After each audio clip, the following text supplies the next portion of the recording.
Alors, bienvenue dans le sommaire de la semaine qui se termine aujourd'hui, le 22 septembre. Alors, on a eu une semaine qui est quand même un peu plus négative. Je vais vous présenter aussi dans les secteurs américains. Ben, je vous parle, vous savez, je vous parle pas beaucoup de la technique point and figure dans cette vidéo-là, même si le core business de mon entreprise, c'est la technique point and figure pour la bonne et simple raison que j'ai absolument rien sauf une analyse. Et cette analyse-là, je pense que ne fera pas votre bonheur.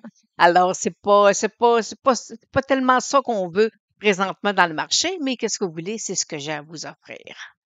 Mais avant d'aller dans le technique comme tel des indices, je vous présente cette semaine, voyez-vous, ils nous disent là que cette semaine, on aurait perdu 1 000 milliards sur le marché boursier. Alors, vous savez, c'est Microsoft, c'est Google, Amazon, Nvidia, Tesla, Apple, Meta Platform qui dominent le marché. Moi, personnellement, sur analystech.com, j'ai des titres où on est en repli et j'ai des titres qui sont en correction. Alors, où j'ai des cibles à la baisse avec la technique point de figure. Mais ce qui est un peu plus préoccupant présentement, c'est que on aurait, selon le marché, on n'a pas de titres qui sont capables de prendre le relais pour être capables de nous pousser un peu plus haut dans le marché boursier. Alors, fait que c'est ces titres-là qui dominent et on n'a pas de titre de rechange là, pour l'instant. Alors, fait que c'est ça qu'il faut surveiller de près là, d'ici les prochaines semaines. Et alors, sur ça, ben, je vous invite, on s'en va directement sur le marché boursier américain. Alors, débutons avec l'indice du Dow Jones. Alors, on sait que la semaine s'est terminée sur une note négative. Le point important, voyez-vous, ici, c'est qu'on a la fermeture sur sa moyenne mobile 200 jours. Depuis quelques semaines, je vous mentionnais, regardez ici, la ligne de tendance haussière, elle a été percée mercredi. Et l'autre point qui est super important, que je vous ai mis en pointillé, c'est ma fermeture du 25 août qui a été brisée. Alors, fait que là, ce qu'il faut regarder, c'est cette fermeture-là du 25 août qui a été brisée. Alors là, est-ce que le Dow Jones va rebondir? Alors, c'est ce qu'on va voir. On va aller voir ces indicateurs. Alors, lorsque j'examine mes indicateurs, je vois que mon stochastique est en train, lui, de repartir. Il a voulu repartir, puis là, il est en train de revenir à la baisse. Mais regardez, mon RSI est à la baisse et mon MACD est à la baisse. Alors, ce que ça me dit présentement, c'est que le marché pourrait continuer à corriger. Maintenant, on va aller voir le Dow Jones sur un horizon un peu plus à long terme. On va y aller sur la semaine. Alors, on voit ici que mon stochastique est en train de corriger. Alors, fait que j'ai ma semaine qui est à la baisse, j'ai mon quotidien qui est à la baisse aussi. Alors, fait que présentement, j'ai deux, moi j'appelle ça avoir deux prises. Et si j'examine maintenant le graphique à court terme, en heures, on voit très bien que ma moyenne 200 heures, elle est baissière, que ma ligne de tendance, elle est cassée. Et si je tire ici une ligne pour faire, puis j'aurai un petit corridor, je vais aller vous le dessiner. Fait que j'aurai ici un petit corridor baissier. Alors, ce qu'on veut, c'est que le titre perce et revienne, sorte hors de son couloir baissier. Cependant, regardez, mes moyennes 8,34 sont à la baisse. Alors, si je reviens sur mon graphique au quotidien, ben je vois que présentement, c'est ma moyenne mobile 200 jours qui est mon point de mire. Et si j'ai une cassure, on va avoir là, voyez-vous, il y a d'autres supports qui l'attendent. Alors, fait que voyez-vous, il est coincé en plein de résistance et plein de supports. Alors, ça va être du up and down là, qu'on risque de voir là d'ici les prochains jours. Et si j'examine le Dow Jones avec la technique Ishimoku, ben, on voit très bien qu'il a percé son nuage. J'aurais ici un support qui pourrait peut-être là lui permettre de se stabiliser un peu. Avec la technique Shimoku, les supports et les résistances sont facilement, c'est visuel. OK? Alors, fait qu'on attend ici, j'aurai un support qui l'attend prochainement avec la technique Ishimoku.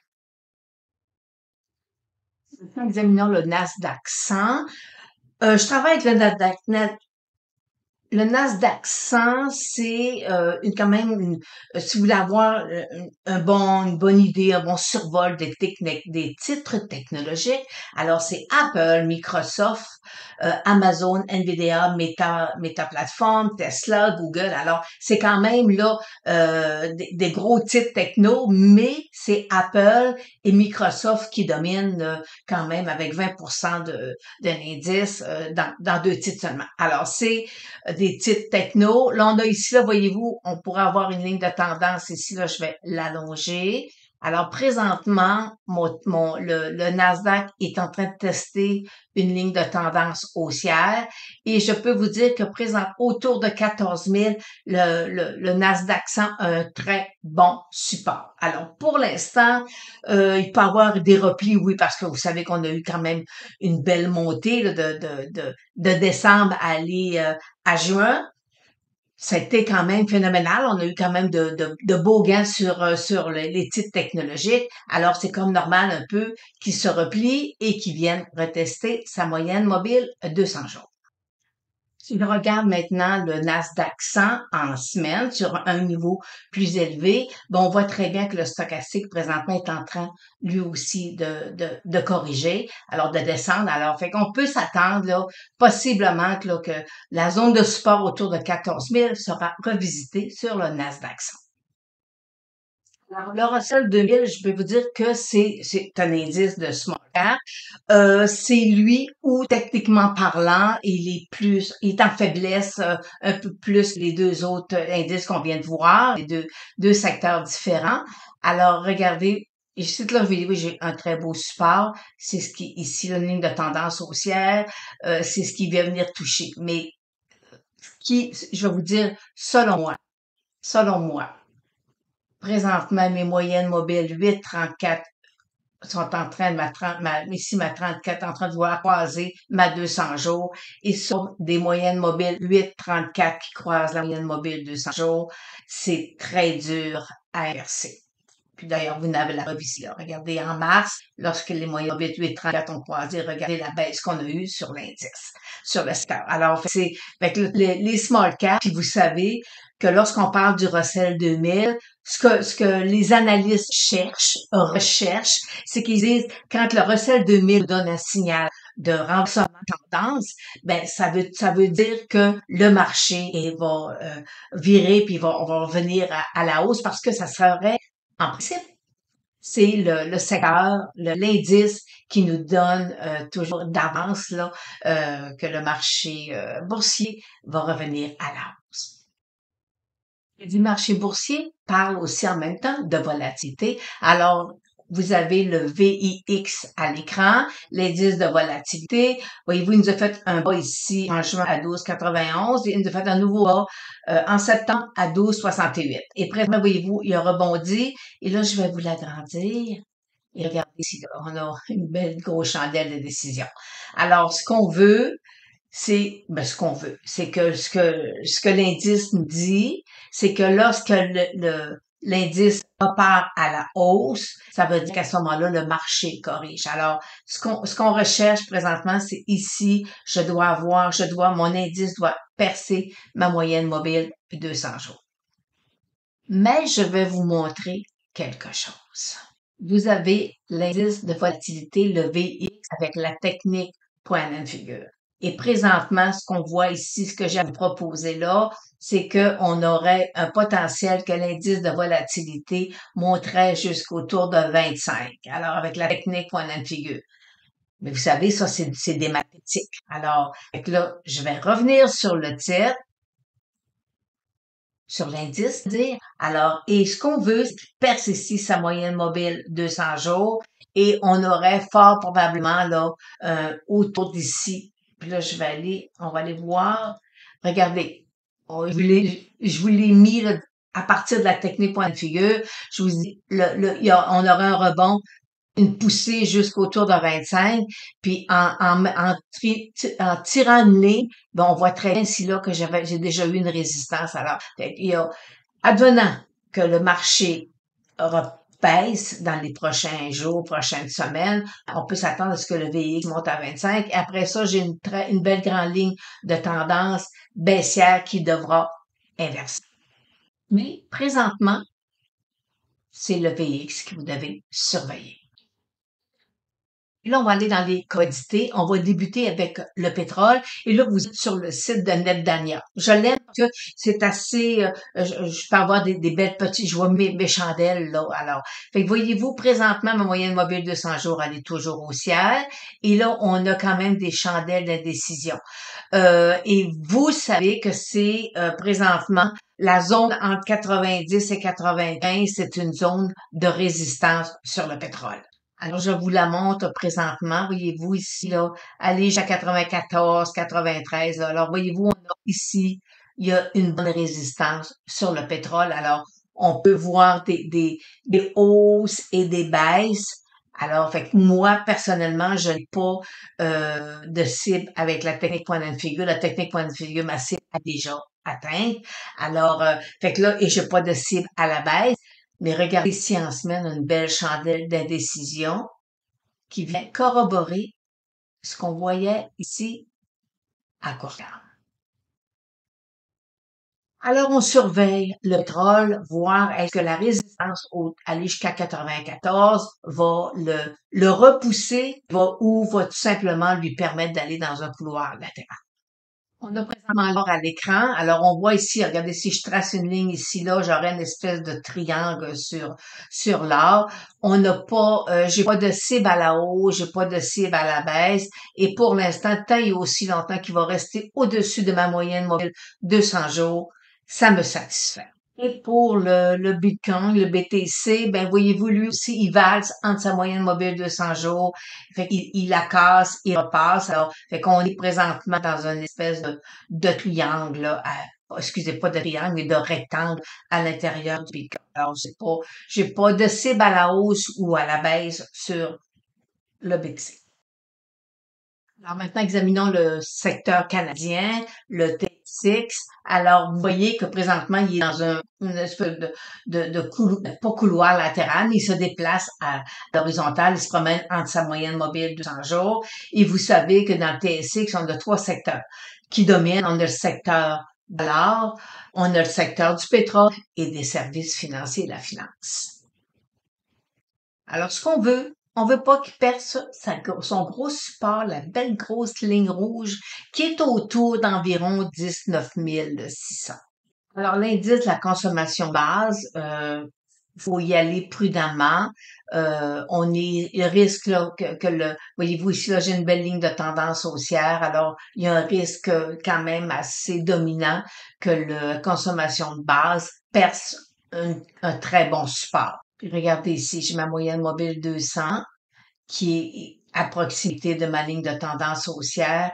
Et là, j'ai mes moyennes 8,34 qui voudraient fort probablement croiser à la baisse. Alors, fait faut être prudent avec la consommation de base, là, les titres de consommation de base, parce que c'est un secteur que lorsque le secteur corrige, ça nous donne le ton que le marché, en général, est assez difficile.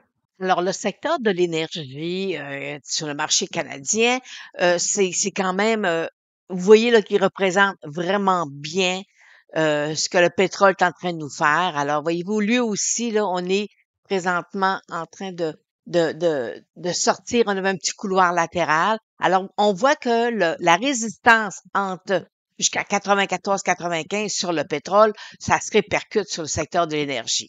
Et là, on voit possiblement, là, regardez, là, j'agrandis un peu le graphique. Et là, on voit ici ma moyenne mobile 200 jours. J'ai mes moyennes mobiles 8,34 qui pourraient croiser à la baisse. Ici, là, j'ai une ligne de tendance baissière qui est là. J'ai un support ici, j'ai deux supports là. Puis, voyez-vous, j'ai des petits supports présentement là. Voyez-vous, ça représente vraiment bien ce qu'on vit sur la commodité. Alors, est-ce qu'on pourrait voir le titre, le secteur, c'est-à-dire venir toucher sa moyenne mobile 200 jours? Fort probablement. Alors, le secteur de la finance, ben voyez-vous, il est enclavé entre une ligne de tendance baissière et un support. Et on sait, avec la hausse de taux, c'est un secteur qui est touché de plein fouet, le secteur de la finance. Alors, fait que pour l'instant, voyez-vous, il est sous sa moyenne mobile 200 jours. Et si jamais il venait percer ici, là, le 345 environ, ben écoutez, ça peut être un peu et beaucoup dommageable pour les titres financiers. Et vous savez que je ne suis pas haussière avec les titres des banques là, présentement selon la technique point and figure. Alors, c'est un secteur qu'il faut être vigilant avec le secteur de la finance. Alors, terminons avec le secteur des small caps, alors le TSX Venture. Et vous comprenez que présentement, c'est similaire à ce qu'on voit. Tout à l'heure, je vous ai présenté le Russell 2000. Alors, on est vraiment dans des phases 1 plus encore sur le Venture. Regardez là, ici là, on est vraiment dans des phases d'accumulation. On est toujours sous ma moyenne mobile 200 jours. Et vous savez, ma moyenne mobile 200 jours, c'est mon meilleur ami. Tant et aussi longtemps que le secteur va rester sous sa moyenne mobile 200 jours, ça veut juste dire qu'on est toujours en accumulation.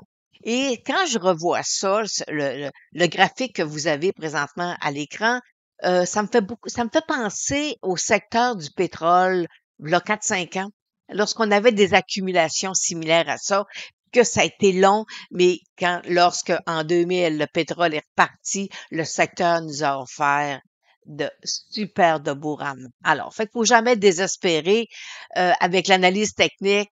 Un jour ou l'autre, le marché revire de bord, puis après ça, il y a une tendance qui se présente. Alors, fait que pour l'instant, avec les small caps, faut être prudent, faut être patient, et on se dit qu'un jour, on va avoir un signal que le marché repart, et à ce moment-là, on sera là pour vous guider.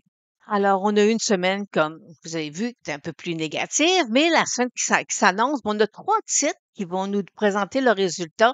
C'est pas beaucoup, là, mais quand même 3 titres intéressants. Alors, on a Costco, on a Nike et on a BlackBerry. Alors, moi, lors du prochain live de lundi à 15h55, on va parler de ces 3 titres-là, techniquement parlant.